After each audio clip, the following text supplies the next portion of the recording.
Kita berselawat. Sepertinya pada ngantuk ya. Ngantuk kamu? Pak ngantuk. Ini semuanya tenaga sisa semua. Allahumma salli wa sallim ala sayyidina Muhammad sahibil bushra dan tubashiruna biha وأولادنا وجميع مشايخنا ومعلمينا وطلبتنا وطالبتنا من يومنا هذا إلى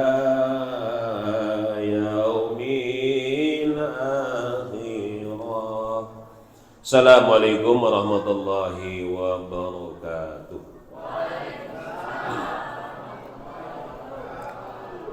Alhamdulillahilladzi farrada taubata ala jami'il mudhannibin wa awjabaha ala al-abidina muhibbin tubu ilallahi jami'a Ayuhal mu'minun qabla ayyatatawalal amalu faqasat qulubukum wa antum fasikun wa aw'adallahu ala mudnibina tarkiha bi'adabim muhin fal'asuna alladhina lam yatubu qabla mautihim minal mukhatirin wattaibuna min dhunubihim qabla mautihim minal muflihin asyhadu an la ilaha illallah wahdahu la syarika lah syahadatal muqinin wa asyhadu anna sayyidana wa nabiyyana Muhammadan abduhu wa rasuluhu awdahul mubayyinin Allahumma fasalli wa sallim ala hadha nabiyyil karim sayyidina Muhammadin wa ala alihi wa sahbihi ajma'in amma ba'du ayyuhal hadirun fa inni usikum nafsi bitaqwallah faqad fazal muttaqun. Hadirin wal hadirat yang saya hormati, juga Ketua DKM Masjid Baitul Maqmur yang saya sangat hormati, kemudian juga Bapak RT yang saat ini masuk angin ada di luar.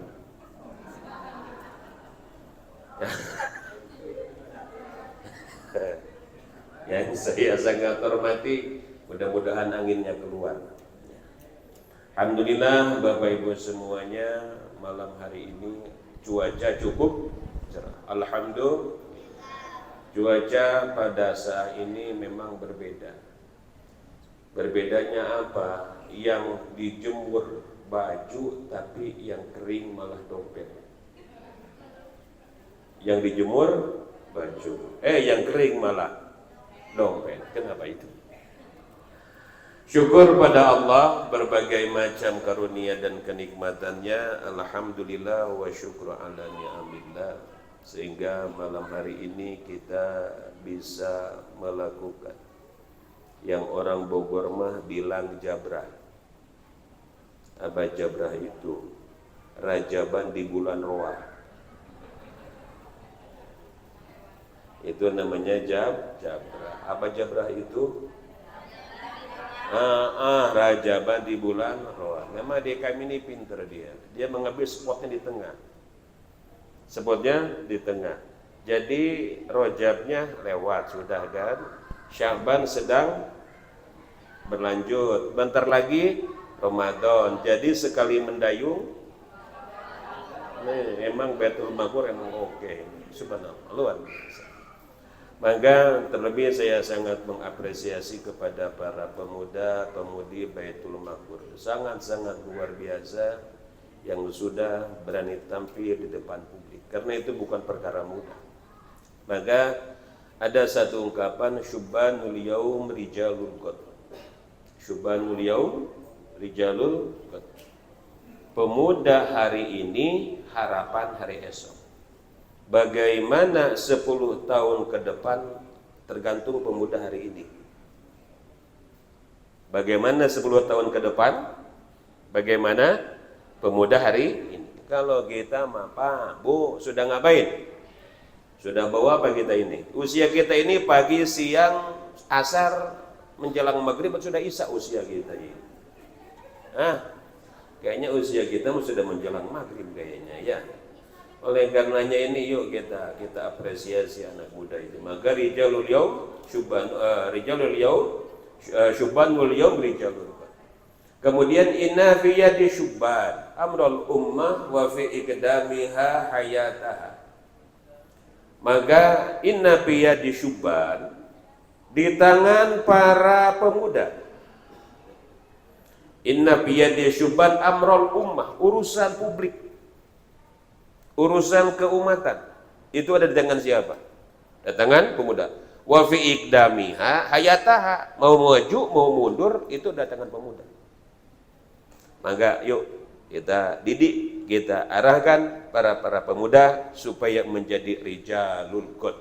Harapan esok hari, harapan masa depan. Tapi ingat wahai para pemuda-pemudi, laisal fata may yaqulu kana abi walakinnal fata may yaqulu ha anada.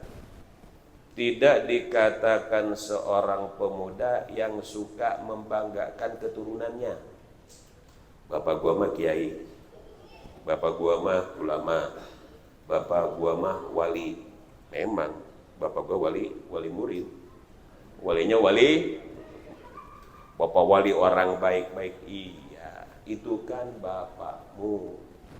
Dia sekarang sedang memanen hasil tanamannya dulu. Berarti pemuda hari ini adalah masanya menanam. Jangan dulu ingin panen. Man yazro yahsud. Gitu kata makalah. Man yazro yahsud. Siapa orang yazro yang menanam, yahsud pasti memanen.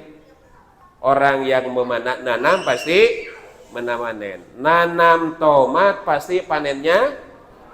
Nanam cabai panennya. Nanam duren panennya. Mungkinkah nanam tomat panen duren? Tidak mungkin.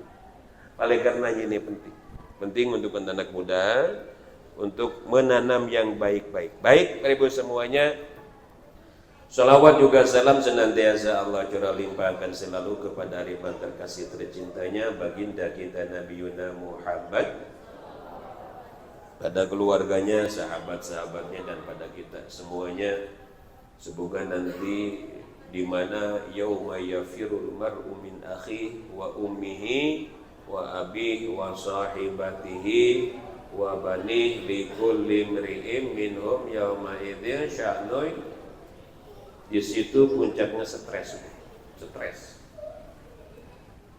Kalau sekarang kita stres, masih ada yang menolong.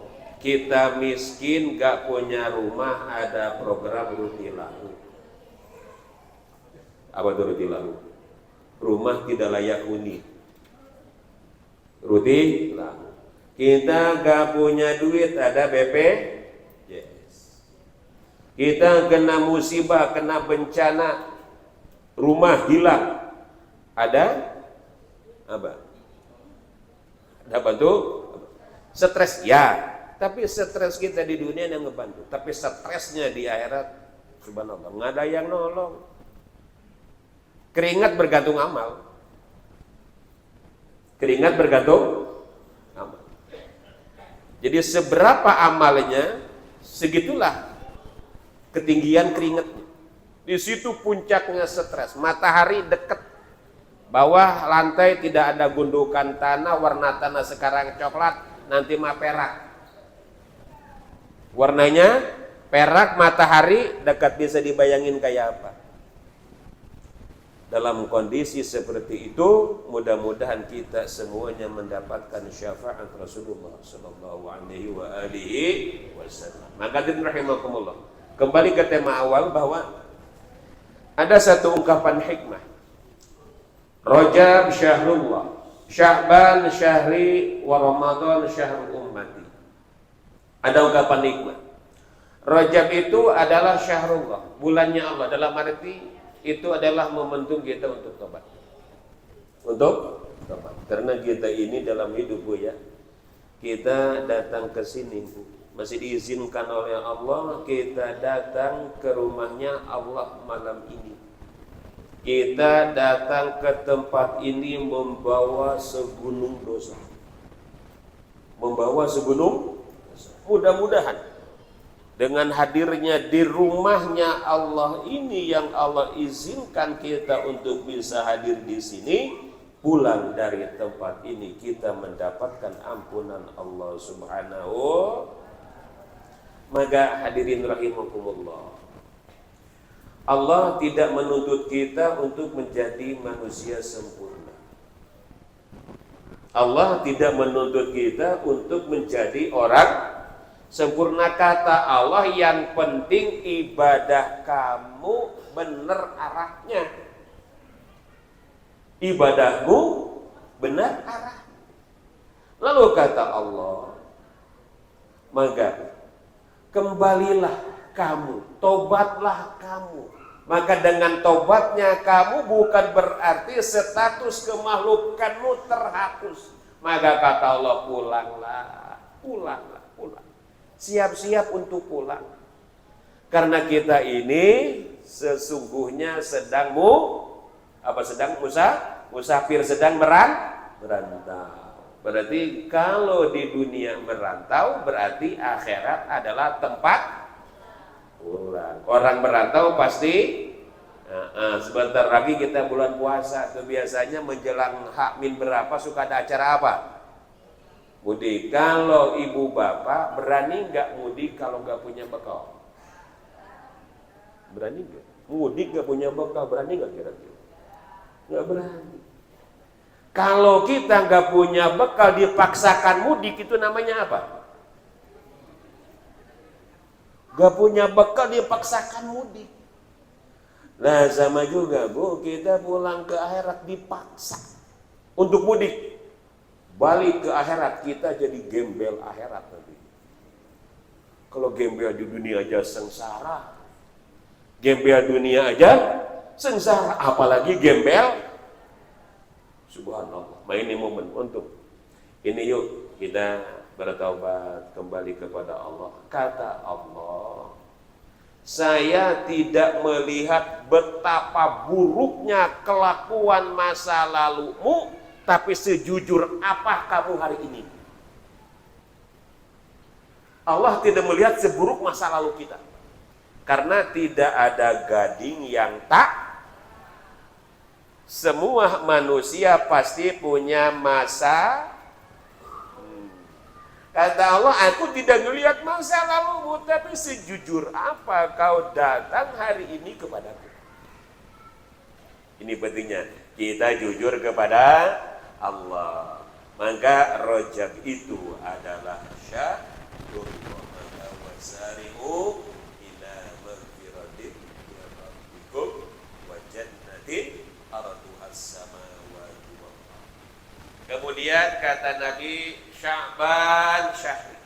Ini pentingnya. Ini adalah kata Nabi, Sya'ban itu adalah bulanku, karena secara keumuman manusia itu suka lupa.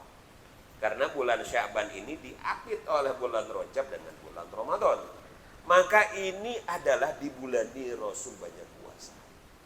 Ini Rasul memberikan keteladanan. Namun ibu bapak semuanya, terkait dengan keteladanan, terkait dengan edukasi, ada satu ungkapan ulama begini.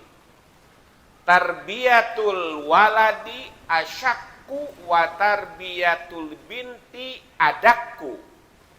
Fasbir ala asyakki wantabih lil adab. Ngerti nggak Bu? Pak? Ngerti nggak barusan? Tarbiyatul waladi asyakku, ngedidik anak laki-laki sulit. Ngedidik anak laki-laki sulit. Wa tarbiyatul binti adakku, mendidik anak perempuan rumit. Nah, sulit dengan rumit beda nggak? Sulit, rumit, beda nggak? Bu, Pak, Dek, remaja, sulit dengan rumit, beda nggak? Lebih hesek mana? Rumit. Sulit, rumit. Tadi, tarbiyatul waladi, mendidik anak laki-laki asyakku, sulit. Wa tarbiyatun binti, mendidik anak perempuan adakku, rumit. Kata ulama, fasbir alal asyakki, sabarlah, bersabarlah ketika mendidik anak laki-laki, maka wantabih lil adabki, berikan perhatian penuh kepada mendidik yang rumit. Berikan perhatian penuh kepada yang dididiknya rumit. Berarti yang penuh perhatian kepada siapa? Kepada siapa? Perempuan. Memang perempuan itu harus banyak diperhatiin, Pak. Betul nggak, Bu? Karena pada dasarnya perempuan itu butuh dapat perhatian nggak, Bu? Serius. Pak, sebelah curhat.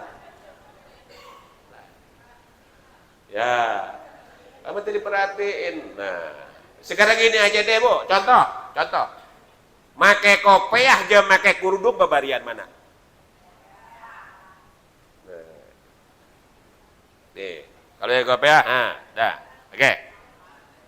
Nah. Coba pakai kerudung. Bayangin, Pak. Berarti ternyata memang Pak perempuan mah dinasibkannya rumit.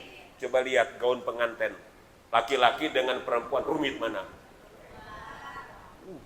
Kalau gaun pengantinnya di sini, buntutnya di mana?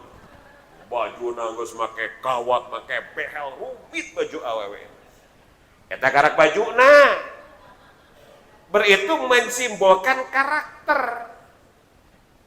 Nah ini maka kepada perempuan itu Rasulullah mencontohkan bagaimana Rasul mendidik Fatimah. Ketika Fatimah datang, Rasul sudah menyambut di depan pintu. Berdiri, salam, dikecup keningnya. Oleh Rasul, silahkan nak duduk di tempat ayah. Subhanallah. Rasul tidak pernah ngomong keras, tidak pernah ngomong kasar, karena begini. Perempuan itu sekali hatinya dilukai itu susah lupanya. Contoh, Bu, suami ibu 10 kali berbuat kebaikan, 1 kali berbuat salah, mana yang ingat?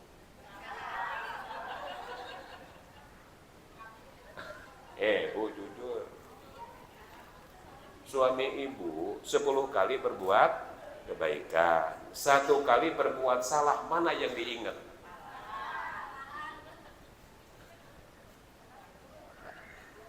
Ternyata 1 kali luka, perempuan mah susah lupanya.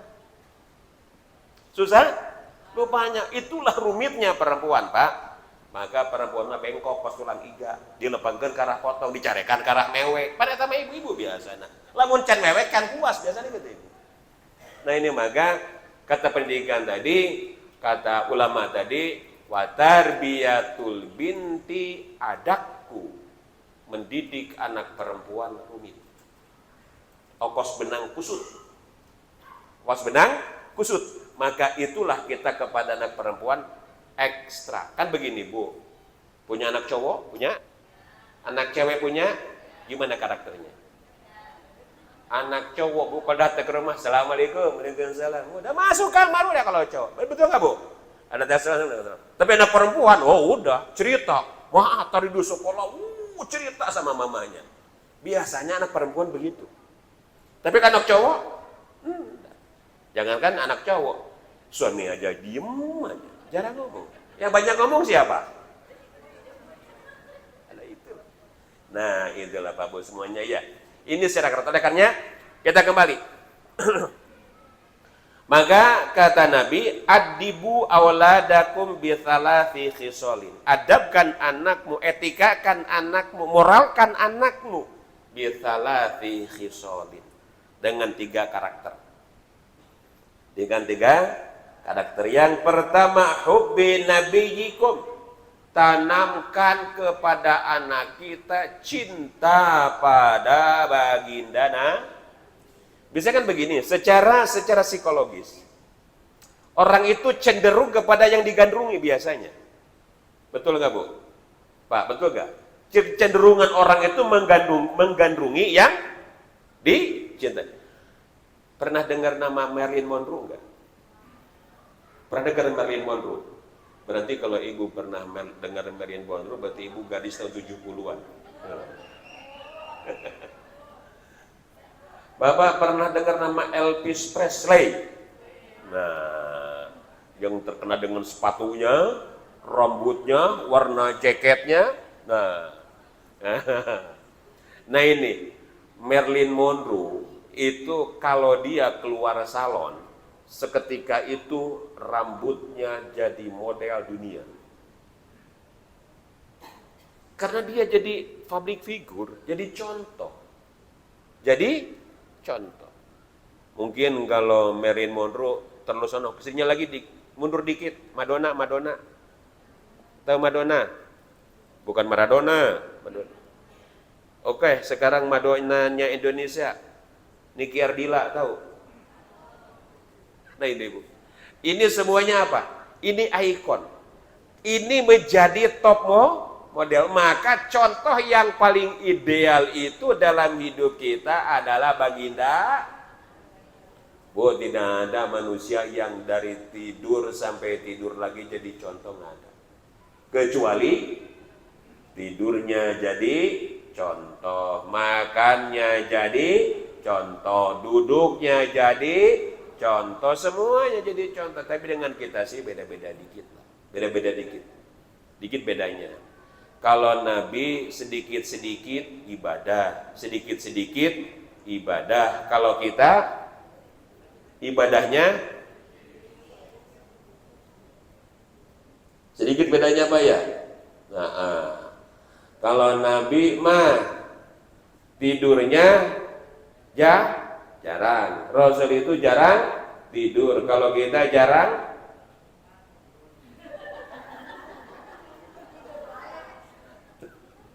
Nah Ibu ya. Kalau Rasul mah sedikit-sedikit sedekah, sedikit-sedikit sedekah. Kalau kita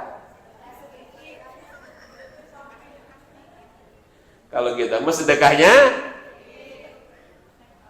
kalau Rasul makan berhenti sebelum, kalau kita kenyang dulu baru. Nah, beda-beda tipis lah. Tapi maknanya jauh. Maknanya jauh. Kembali.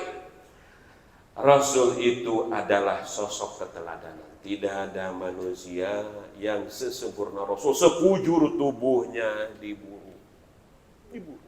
Nah ini, maka suri tauladan. Rasul itu subhanallah, ada sahabat Nabi yang namanya Hasan Sabit. Hasan Sabit ini adalah ahli syair, Bu. Jadi kalau Nabi berhadapan dengan orang-orang ahli syair itu pasti Hasan Sabit maju ke depan. Dia menuangkan sanjungan kepada Nabi dalam syairnya. Apa kata Hasan Sabit? Mata saya ini belum pernah melihat orang seganteng Rasulullah. Perfect. Dalam satu riwayat, andaikan Nabi Yusuf sezaman dengan Rasulullah, gantengnya Nabi Yusuf kalah. Subhanallah. Kemudian kata Hasan Sabit, tidak ada seorang ibu melahirkan bayi seganteng Dan kata Hasan Sabit juga, Rasulullah itu adalah terbebas dari celak, baik lahir maupun batin, bahkan disanjung oleh Allah, innaka la'ala khuluqin azim. Bahkan kata Hasan Sabit, seakan-akan Rasulullah itu model tubuhnya semacam request, semacam pesanan. Pengen model hidung, model mata, model gigi, model kuping, itu semuanya bagaikan pesanan. Ini perfectnya Rasul. Nah kembali, Bu, manusia pilihan paling ganteng, doanya mustajab, diuji gak sama Allah? Diuji gak sama Allah? Dalam sejarah jumlah nabi itu semuanya ada 124.000 nabi. Yang wajib diketahui ada berapa? 25. Yang mendapatkan ulul azmi berapa? Mengkerucut. Dari 124.000 mengkerucut menjadi 25. Dari 25 mengkerucut menjadi 5. 5 disingkat menjadi Mimin. Bukan Nabi Mimin, ada nggak Nabi Mimin? Mimin berarti M, siapa?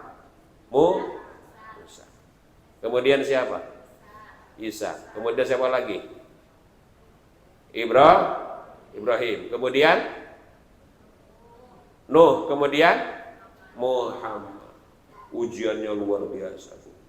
Apalagi ujian Nabi Musa. Ujian Nabi Musa, ujian Rasulullah.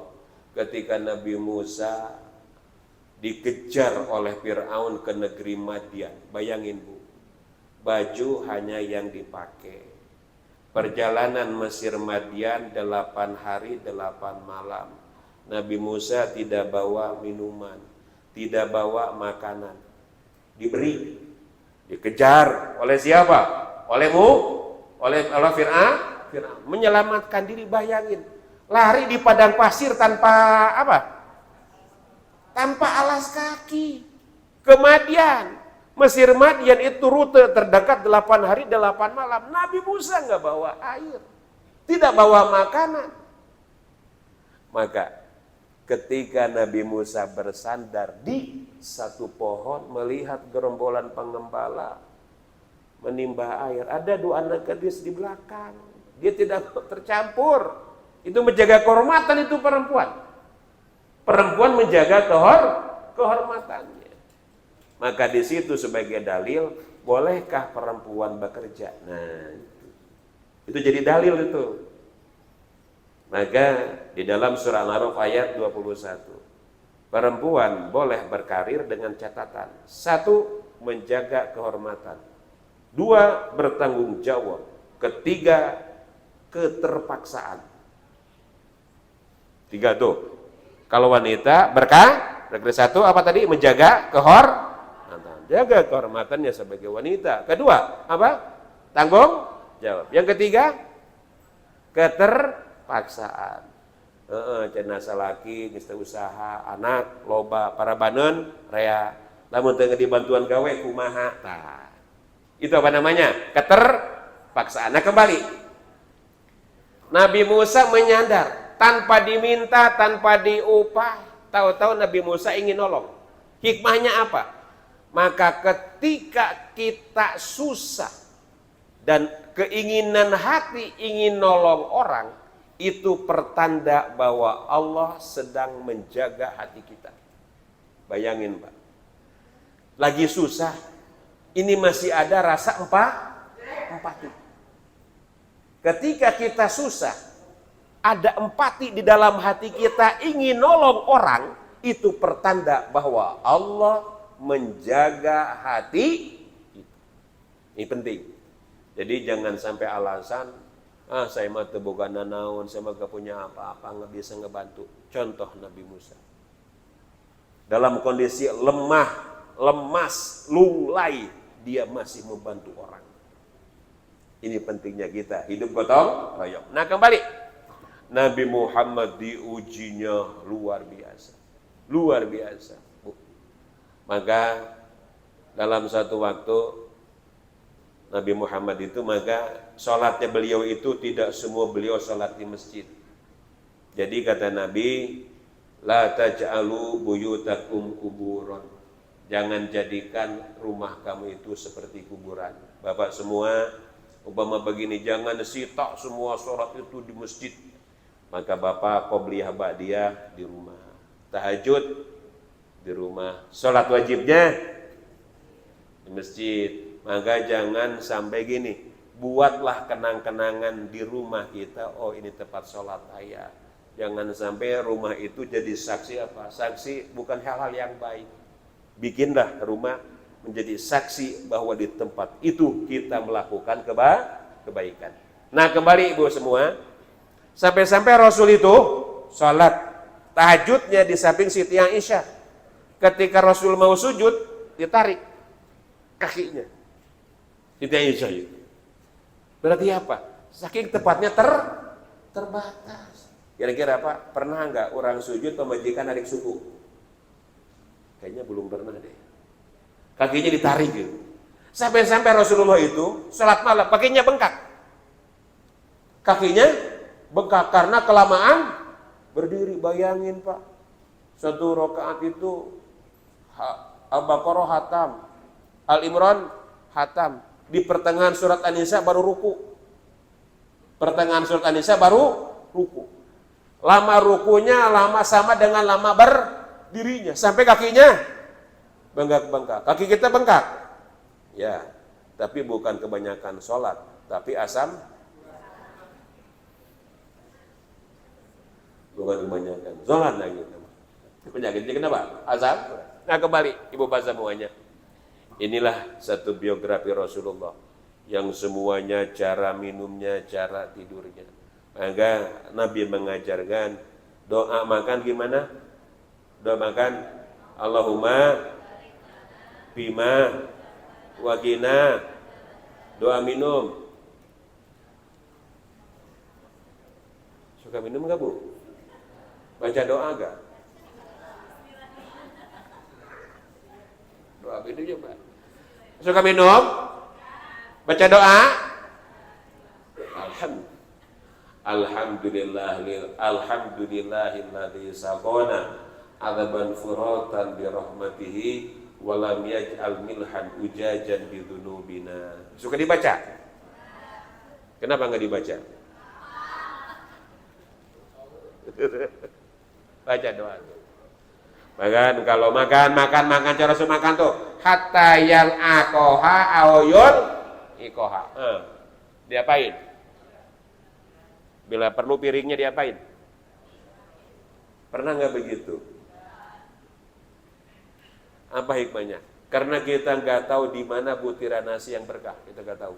Jangan-jangan yang dibuang itu adalah yang ada berkahnya, kita nggak tahu. Sampai dijilat begini. Nah, hikmahnya apa? Satu, berkah. Kedua, hemat sabun. Hemat? Bener gak hemat sabun? Subhanallah. Sampai cara makannya, cara tidur. Cara tidurnya gimana Nabi tidurnya? Kemiring, ke tangan kanan diapain? Dibikin bantal. Hikmahnya apa? Pegal. Kalau udah pegal, bangun. Kalau kita pegal, boro-boro. Maka Rasulullah tidurnya, semuanya jadi contoh. Bagaimana perangai Rasul kepada Nabi. Maka kata Nabi, sebaik-baiknya laki-laki memperlakukan istri dengan baik adalah aku. Maka tidak ada manusia yang semuanya jadi contoh. Makannya jadi contoh, tidurnya jadi contoh, di kantor jadi contoh, di medan perang jadi contoh, di masjid jadi contoh, di mana lagi? Di pasar jadi contoh, semuanya jadi contoh. Maka Nabi perintahkan uksus salam. Apa perintah Nabi? Tebarkan salam. Maka Bu, kenapa Nabi tidak memulai pembangunan umat dari sisi ekonomi? Kenapa Nabi tidak membangun umat dari sisi intelektualitas? Tapi Nabi membangun umat dari uksus salam. Apa uksus salam? Tebarkan salam. Bahkan Bu, ada sahabat Nabi namanya Abdullah bin Umar, tiap hari masuk pasar. Tiap hari masuk pasar. Sampai kawannya ini bingung dan kaget. Abdullah, kamu itu tiap hari ke pasar, pedagang bukan, belanja juga enggak. Bayangin Bu, tiap hari masuk pasar, pedagang bukan, pembeli bukan. Lalu apa? Ternyata Abdullah bin Umar sengaja datang ke pasar karena di pasar banyak kerumunan orang. Setiap ketemu assalamualaikum. Setiap ketemu assalamualaikum. Kita bisa begitu enggak ya? Karena Abdullah yakin satu salam itu suatu kebaikan. Nah, sekarang apa hikmahnya? Hikmahnya apa? Ternyata Bapak semuanya, ketika kita mengucapkan salam, artinya bahwa saya aman di hadapanmu. Ketika saya mengucapkan salam, bahwa aku cinta sama kamu. Ketika kita mengucapkan antara kau dan aku tidak ada dusta. Tidak ada dusta di antara.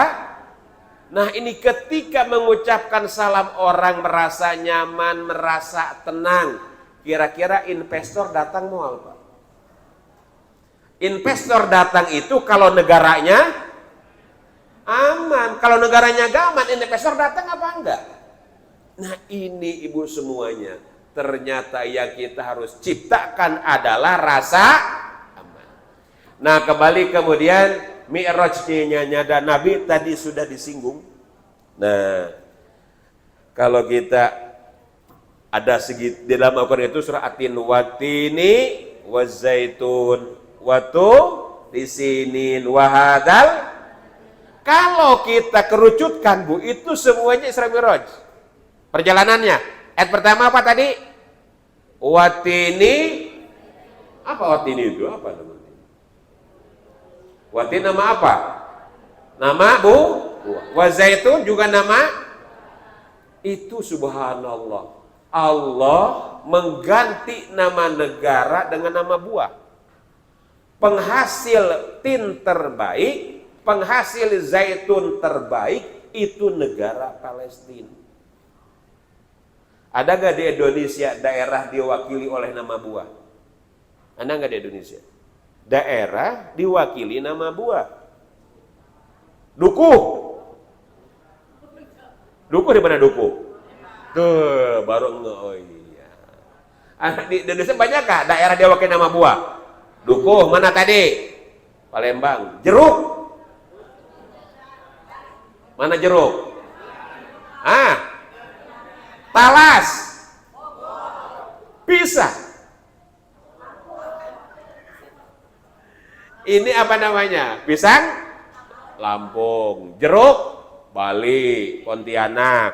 Kalau talas Bogor. Itu nama apa namanya? Nama daerah diwakili nama buah. Kayak tadi, Watini. Negara mana itu, Bu? Palestina. Siapalah nabi yang lahir di Palestina? Nabi Wadini wa zaitun wa turi sinin. Apa turi sin? Sinai. Nama apa? Nama gunung. Siapakah nabi yang mendapatkan wahyu di Bukit Sinai? Nabi siapa? Nabi Musa. Kita Bapak? Taurat wa hadzal baladil amin. Mana itu? Mana? Wahadal baladil amin. Negara Mekah. Wahadal baladil amin. Ini negara aman. Rasul setar Isra dari mana? Dari Mekah. Kemana? Nah, ada beberapa tempat. 5 tempat yang disinggahi. Pertama Masjidil Haram. Kemudian kata malaikat Jibril, turunlah kamu di satu tempat di kebun kurma. Rasul suruh salat 2 rakaat. Selesai salat dia tanya sama Jibril, Muhammad di mana? Aku nggak tahu. Kata malaikat Jibril, nanti kamu akan hijrah ke sini. Akan hijrah ke sini, dibawa lagi. Rasul suruh salat 2 rakaat. Di mana Muhammad? Aku nggak tahu. Disinilah Nabi Musa mendapatkan kitab Taurat. Sudah berapa tuh? Sudah berapa? 3 pertama di mana tadi? Arab. Yang kedua Madinah. Yang ketiga Gunung Sinai. Yang keempat, maka setelah kata malaikat Jibril, turun Muhammad, salat di mana kamu sekarang? Gak tahu. Disinilah Nabi Isa dilahirkan, Bethlehem. Kemudian dibawa lagi, itu sudah menanti para nabi di Masjidil Aqsa. Para nabi sudah siap, Nabi Muhammad menjadi imamnya para berapa tempat itu? 5 1 Arab, 2 Madinah, 3 di Sinai, 4 Bethlehem, 5 Aqsa. Dari Aqsa Sidratul itu ada 7 lapis langit yang dilewati dan 8 nabi yang ditemui. Langit pertama siapa tadi? Adam. Nabi Adam nengok ke kanan tersenyum, nengok ke kiri menangis. Nabi Adam nengok ke kanan, anak-anakku ada di surga, seneng. Pas nengok ke kiri, anak-anakku di mana? Di neraka. Aduh, kata Nabi Adam, itu anak saya di surga seneng. Ketika anaknya di neraka, Nabi Adam sedih. Hikmahnya bagaimana? Ini menekan ego orang tua. Kadang-kadang orang tua suka bangga punya anak. Gini Bu, bayangin ibu punya anak 10. Bayangin, punya anak 10. Yang satu insinyur, yang satu abri, yang satu polisi, yang satu bandit, yang satu rampok, yang satu hakim, yang satu jaksa. Bapak sebagai orang tua. Bapak sebagai orang tua. Ayah hakim ada. Berarti nyidang saudaranya. Yang jadi jaksa, saudaranya. Nyidang siapa? Anaknya. Kira-kira sebagai orang tua gimana? Bayangin. Kita punya anak 10. Satu hakim, satu jaksa, satu polisi, satu bandit. Dan semuanya yang menjadi perangkat-perangkat itu anak kita. Apa hikmahnya bagi kita? Ini kadang-kadang orang tua ada yang suka bangga terhadap, maka gini Bu, oh iya, anak saya memang ini bagus, tapi nggak yang ini, saya takut ngebangga-banggain dia, nanti malah diserang sama yang satunya. Ini hikmahnya bagi kita. Hikmahnya bagi kita, subhanallah. Adam itu ketika nengok kanan senyum, nengok kiri menangis. Karena kabeh semua yang ada di surga anak-anaknya, yang ada di neraka juga anak-anaknya, persis kayak kita. Yang satu anak kita sukses, yang satu gagal. Kira-kira begitulah, Pak digambarin. Anak kita yang satu sukses, yang satu gagal. Kita sebagai orang tua, satu sisi bangga, sisi lain sedih. Nah, pokok sampailah, singkat cerita, sampai ke Sidratul, ini finish. Sidr itu nama sebuah pohon. Nama sebuah yang tidak, itu namanya itu sudah nggak bisa. Itu namanya alam. Alam itu ada alam mahsusat, ada alam makulat, ada alam mukminat. Ada berapa Bu alam itu? 3, 1 alam mahsusat, kedua alam makulat, ketiga alam mukminat. Alam mahsusat itu adalah alam yang bisa diindrakan. Bisa diindra, apa bahasa diindra itu? Dilihat, oke, bisa diindra. Sekarang begini, gunung dari kejauhan warnanya apa? Gunung dari kejauhan warnanya biru, dideketin hijau. Laut warnanya biru, diangkat airnya bening. Itu namanya ilusi optik. Itu namanya ilusi. Ternyata kekuatan mata kita terbatas. Kekuatan mata kita terbatas. Tongkat dimasukin ke dalam kolam, apa? Bengkok. Bengkok gak dalam kolam? Padahal Berarti apa? Mata kita salah. Itu namanya apa? Ilusi optik. Nah, itu namanya masusat. Kemudian makulat, ada yang masuk akal, ada yang nggak masuk akal. Memang hukum agama kalau nggak masuk akal jangan diakal-akalin. Bukan hukum agama yang salah, karena otak manusia yang terbatas. Sering saya kasih contoh. Yang membatalkan wudhu apa? Membatalkan wudhu apa? Kentut. Yang dibasuh apa?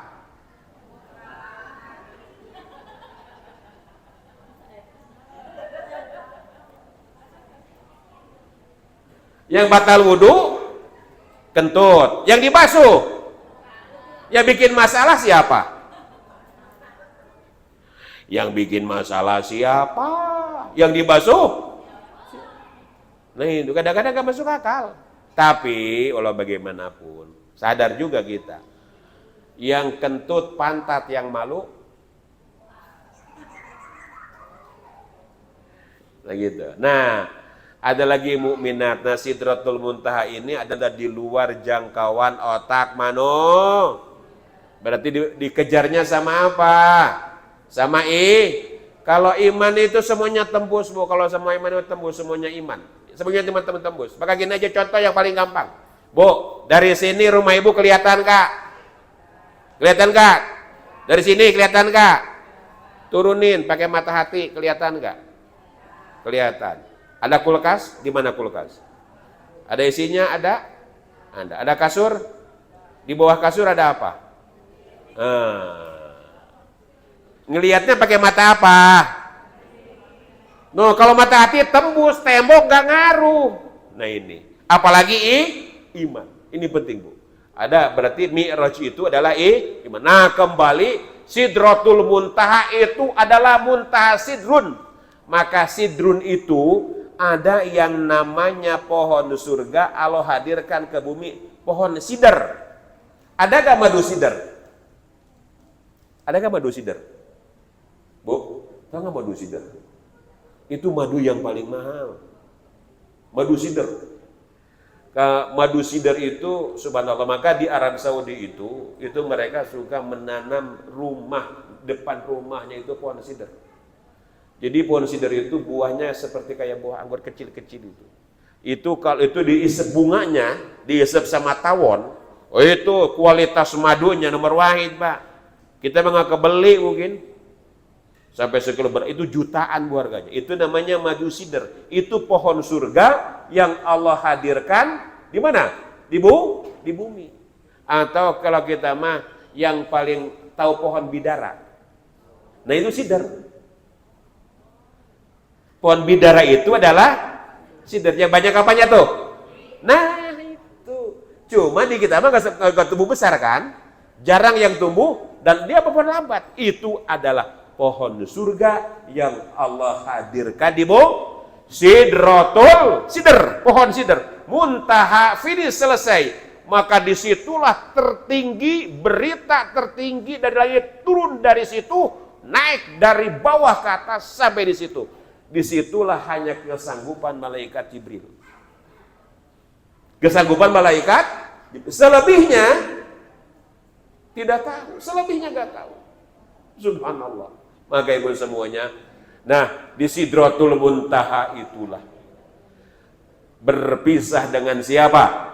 Berpisah dengan Jibril. Muhammad menghadap Allah. One up, just alone. Hanya sendiri. Maka di situ ketika Nabi Muhammad datang, apa kata Allah? At-tahiyyatul mubarakatus sholawatut thayyibatulillah. Maka ketika datang at-tahiyyatul mubarakatus sholawatut thayyibatulillah, kata Nabi, at-tahiyyah, segala kebaikan, segala keberkahan untukmu wahai ya Rabb. Dijawab oleh Allah, assalamu alaika ayyuhan nabiyyu wa rahmatullahi. Wahai Muhammad, keselamatan, keberkahan juga atas kamu. Apa kata Nabi? Ya Allah, jangan aku doang dong. Ini Pak, Rasul enggak egois. Rasul tidak egois. Ya Allah, umatku juga dong. Maka assalamu alaina wa ala ibadillahi.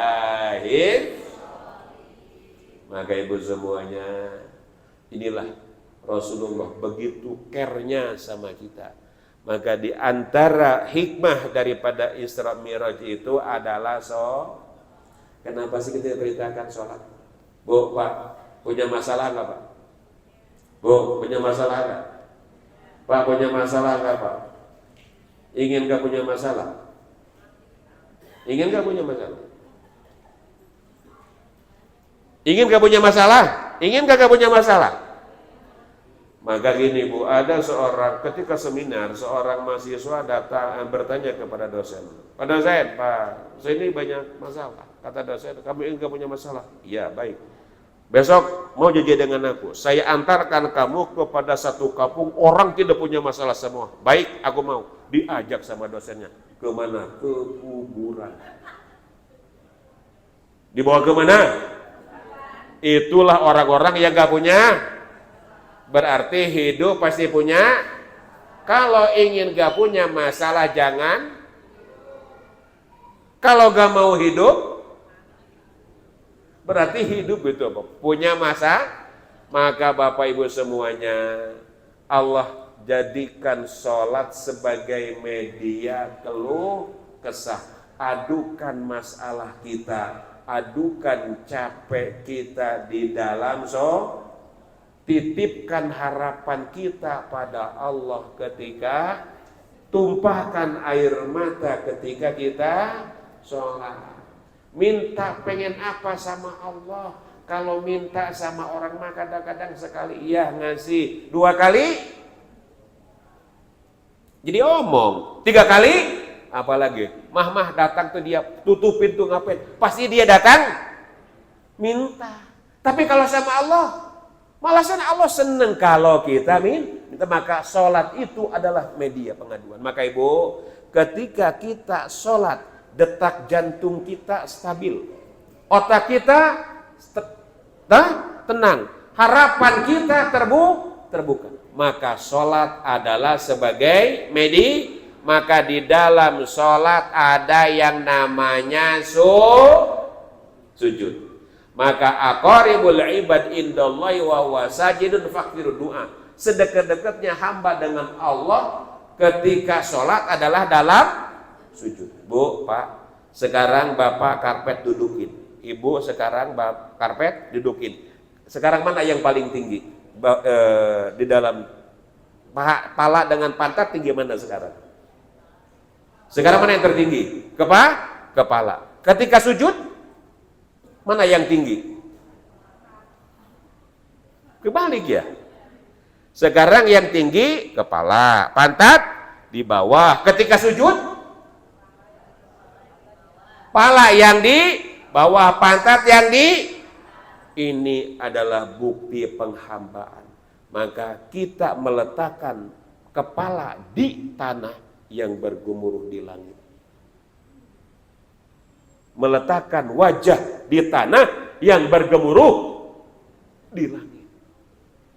Maka subhanallah Bapak, ini pentingnya kita ketika sujud itu. Maka secara ilmu kesehatan, otak kita butuh suplai oksigen darah. Oksigen darah. Maka akan tercukupi oksigen darah itu ketika kita, insya Allah kalau orang yang suka sholat mah otaknya cukup orang yang gak suka sholat berarti otaknya gak cukup oksigen. Itu secara kesehatannya begitu. Kalau gak cukup oksigen berarti pikirannya. Nah, maka apa? Allah berikan janji dalam sholat tanha anil fahsya iwal. Tuh, Allah janji dalam sholat. Allah janji dalam haji apa? Apa? Janji Allah dalam haji. Mabrur. janji Allah dalam puasa apa? Tatakun. Janji Allah dalam puasa tatakun, janji Allah dalam sholat tanha anil fasya'i wal munkar, janji di dalam apa tadi? Puasa adalah la'allakum, itu ada. Semua yang ada janji Allah. Kalau kita hidup ingin benar, sholat tanha anil fasya'i wal munkar. Pak, saya suka sholat tapi kelakuan gak beres. Bukan sholatnya yang salah, tapi dosa kita yang banyak. Dosa kita yang banyak. Sholatnya sudah baik, berarti dosa kita belum apa? Belum. Nah, oleh karenanya sebagai ustaz begini Bu, dalam sholat supaya dipahami oleh sahabatnya, Nabi mengumpamakan begini Bu. Contoh. Ini dahan kering yang berdaun. Ini dahan kering yang berdaun. Kira-kira Bu, kalau dibeginikan daunnya rontok apa enggak? Gini-ginikan nih. Ini dahan kering berdaun. Dibegini-beginikan rontok kan daunnya? Itulah sholat. Itulah berarti sholat itu apa namanya? Merontokkan dosa. Bahkan kata Nabi digambarkan dalam hadis begini. Lau anna nahron bibabi ahadikum yagtasilu minhu kulla yawmin khamsa marrat hal yabqa min darani syai' qala la yabqa min darani syai'. Fabidzalika mislu salawatil khamsi. Begini Bu, umpamanya. Di depan rumahmu kata Nabi ada sungai besar, airnya jernih. Kemudian kamu sehari semalam mandi 5 kali. Hal yabqa min darani syai', apakah masih ada kotoran yang nempel di badanmu? Kata sahabat, qalu la yabqa min darani syai', tidak ada kotoran yang nempel di badanku. Fa bidzalika mislu shalawatil khamsi, begitu juga sholat 5 waktu. Berarti kita sholat 5 waktu itu ngegugurin apa? Sebagai umpama terakhir ilustrasi Bu. Ini dosa. Kalau ruku ini jatuh enggak? Ini dosa. Sini nih. Kita ruku, ini jatuh enggak? Letakkan di pundak ini. Kita ruku, ini jatuh enggak? Itu Rasul sejelas itu memahamkan sholat. Rasul sejelas itu memahamkan sholat. Masih kita nggak jelas-jelas juga. Sejelas itu. Jadi ketika kita ruku, itu merontokkan apa? Dosa-dosa di kepala kita. Di pundak-pundak kita bos, semuanya rontok dengan sholat. Tapi muncul pertanyaan, saya sholat kok begini-begini aja. Bukan sholat yang salah, tapi kadang-kadang kita tidak memahami apa yang dibaca dalam sholat. Kadang-kadang kita sering lalai sholat tapi tidak pernah merasa dosa. Ketika kita sholat kita susah menghadirkan khusyuk. Ketika sholat kita tidak mengerti, tidak paham apa yang kita baca di dalam sholat. Akhirnya sholat tidak efektif. Value-nya tidak dapat. Value sholatnya tidak dapat, nilai sholatnya tidak dapat karena kita tidak paham apa yang dibaca di dalam sholat. Maka ibu bapak semuanya, sebagai kesimpulan terakhir, sebentar lagi kita Ramadan. Ramadan itu adalah sebagai bulan ampunan masal, bulan perubahan. Maka kita tobat sudah di bulan Rajab, di bulan Sya'ban meneladani Rasulullah, maka di bulan Ramadan perubahan. Sebagai ilustrasi begini Bu, maka yang puasa itu makhluk Allah bukan manusia saja. Makhluk-makhluk Allah lain pun selain manusia juga ketika ingin merubah dirinya pasti puasa. Contoh, yang merusak tanam-tanaman apa Bu? Yang merusak tanam-tanaman seperti sayuran, bunga-bungaan, apa? Ulat. Ulat itu merusak tanam, dia 24 jam hidupnya hanya untuk makan. makan, ngerusak. Tapi satu waktu ulat akan merubah dirinya menjadi, selama jadi kepompong itu ulat nggak makan, nggak minum. Nggak makan, nggak minum. Keluar dari kepompong apa? Kupu-kupu. Anu tadinya perusak menjadi apa? Penyubur kan. Yang tadinya ibu-ibu takut sama ulat, akhirnya kalau sudah jadi kupu-kupu pindah ke jilbab. Yang tadinya takut oleh kupu-kupu pindah ke jilbab. Berarti ulat merubah dirinya menjadi kupu-kupu setelah puasa. Tahu ayam Bu? Ayam merubah telur menjadi ayam dengan apa? Mengeram. Selama mengeram, ayam gak makan, gak minum. Bahkan lebih galak dia. Lebih galak. Mengeram. Ketika dia gak makan, gak minum, suhu tubuhnya naik. Suhu tubuhnya naik. Sehingga dia mengerami telur, merubah telur menjadi apa? Menjadi ayam. Dengan apa? Dengan apa berubahnya? Dengan puasa. Tahu ular? Tahu ular? Kalau ingin ganti kulit apa? Puasa dia. Puasa. Nah, apa namanya tuh? Apa namanya? Megar apa namanya? Megar kan? Keluar. Ganti kulit. Pertanyaannya, ularnya berubah enggak? Berubah enggak ularnya? Kebiasaannya berubah enggak? Makanannya berubah enggak? Warna kulitnya berubah enggak? Padahal dia berarti kalau puasa tidak mampu merubah diri kita, berarti kita puasa seperti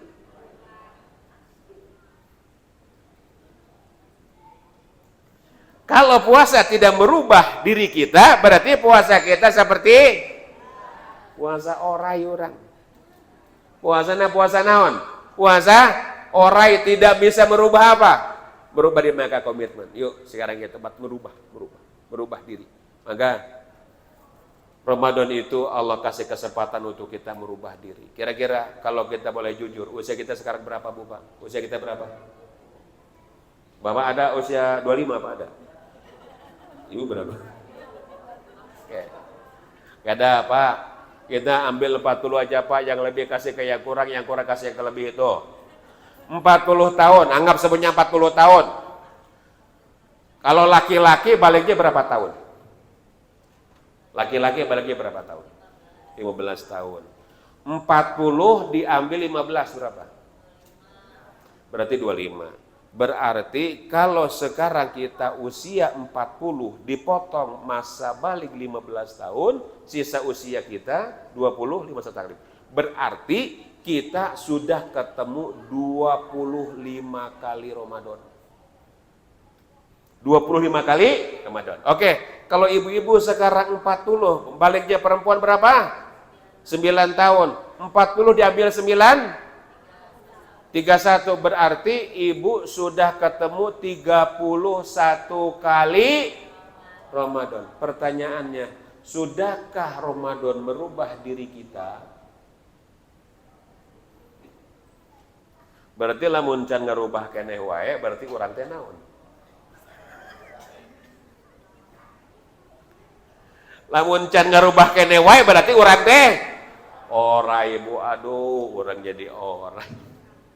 Maka Allah berikan kesempatan kita untuk berubah diri kapan? Kita Ramadan, marhaban ya Ramadan, maka penuh semua di masjid. Jangan sayang dong ini ngebangun mahal-mahal, capek-capek ya. Ini kalau gak dimakmurkan saya. Di langit ada Baitul Makmur. Di Puri Mas ada, subhanallah, selaras itu. Di sana Baitul Makmur, di Puri Mas ada Baitul Makmur, tempat tawafnya para malaikat. Di langit ada Baitul Makmur, di bumi ada Baitullah. Ini hebat namanya, gak nanggung-nanggung ini namanya. Namanya Baitul Makmur, tempat tawafnya para malaikat. Disitulah Nabi Ibrahim bersandar. Di mana Nabi Ibrahim bersandar? Nabi Ibrahim bersandar di Baitul Makmur, di tiang Baitul Makmur, persis seperti kayak bapak-bapak bersandar di temboknya Baitul Makmur. Subhanallah, ini luar biasa. Ini namanya nggak tanggung-tanggung. Saya pengennya itu kalau malam Senin ngaji begini enak ini. Malam Senin, pengajiannya kayak begini. Atau sibuk maka raseri imam malam Senin. Mun malam ngajina kos kieu nya rame aya kadaharan pada ngeunahannya. Kadaharan aya jalamana aya. Pagana mah ibadah pangeunah-ngeunahna ngaji eueuh deui. Ibadah paling enak itu ngaji. Salat boleh makan enggak? Lagi salat boleh makan enggak? Lagi puasa boleh minum enggak? Lagi ngaji boleh enggak makan? Boleh. Boleh minum enggak? Boleh. Lagi sholat tidur boleh enggak? Kalau lagi ngaji tidur? Kunaon diajakan ngaji ada rembung coba. Pak ibadah pangeunah-ngeunahna barang dahar meunang, nginum meunang pahala. Nah, ada gitu Bu ya. Oleh karenanya yuk kita bergunakan sisa usia kita. Mudah-mudahan sisa usia kita ini mampu menghapus dosa-dosa kita di masa yang lalu. Ini saja Ibu Bapak yang dapat kami sampaikan. Mudah-mudahan ada manfaatnya untuk saya, untuk kita, untuk semuanya. Semoga Allah memberikan kekuatan kepada kita untuk menjalankan segala perintahnya. Karena hidup itu selalu datang ujian. Satu masalah selesai, datang masalah berikutnya. Teruslah begitu. Maka apa fungsinya ujian? Fungsinya ujian karena Allah punya tujuan. Betul Bu ya? Ketika ada ujian, pasti di situ ada tujuan. Nah, mudah-mudahan kita semuanya husnul khatimah. Amin ya Allah ya Rabbal Alamin. Aqulu qauli hadza astaghfirullah li wa lakum. Wassalamualaikum warahmatullahi